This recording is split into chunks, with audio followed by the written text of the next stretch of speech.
How's it going, guys? I got a new camera right here that I'm very excited to talk about. This is the brand new Canon C70, and it's been back ordered for several months, but I finally got my hands on it. I've been using this guy for a little over a week now, and I've taken it in some pretty cool places, and these are going to be my thoughts on this brand new entry-level cinema camera from Canon. Overall, I have been very impressed with this camera. I got it with the 0.71 times focal reducer, which can also sell, so this works with all of my existing EF lenses. With most of my lenses, when you put it on this adapter, it says that this combination may not work great, but I've not actually had any legitimate issues with any of my lenses. I've mostly been using my Sigma 24-70 f2.8 optically stabilized lens, which is a great combo, but I've also used it with the Canon 17-40 f4, the Canon 70-200 f2.8 with the 1.4 times adapter, which gets a little funky with the reducer and the adapter, but it still works. It's just a lot of glass. And then also the Rokinon Prime cinema lenses, the 24mm t1.5 and the 85mm t1.5.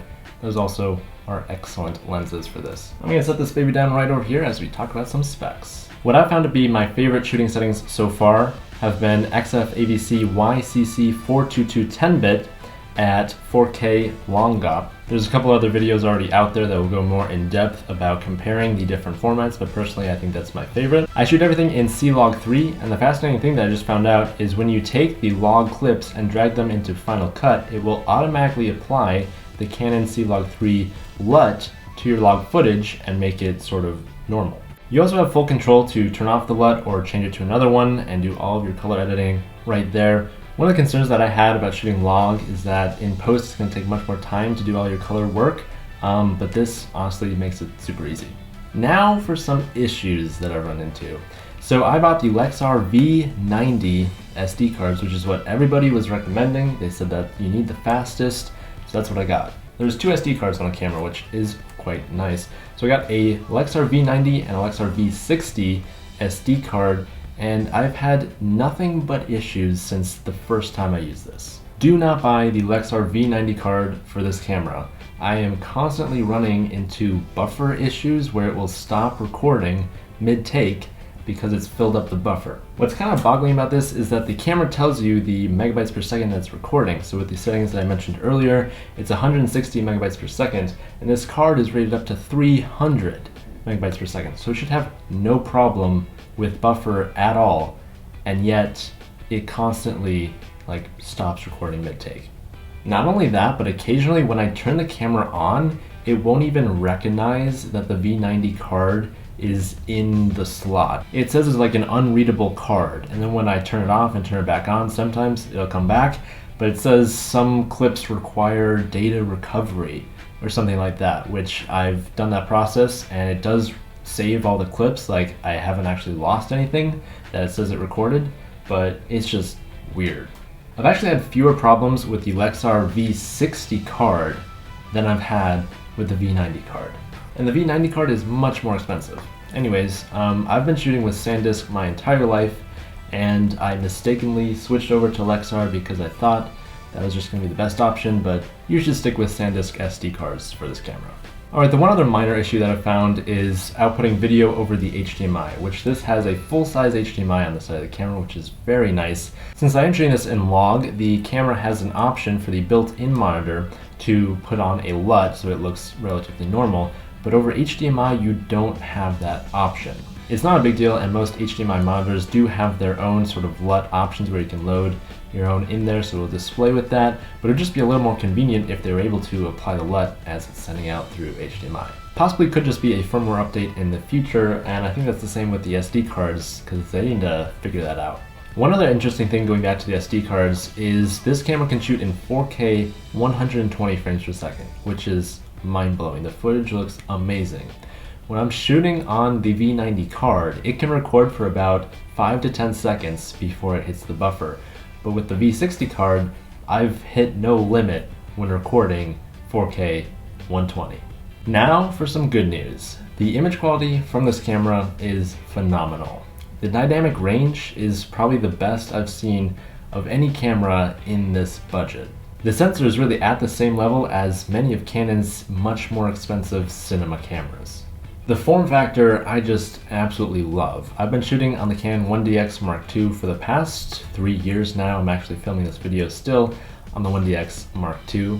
What I've found with that camera is when you go to balance it on a gimbal, it's a little bit too tall, so it doesn't quite balance properly. But the C70 is a little bit shorter and more of a cube, which makes it excellent for balancing on a gimbal. I've mounted this guy on my Fuyatech AK-4500 and it's a dream. Holding this guy in your hands just feels so good. It's like a big brother to the 1DX, except cinema.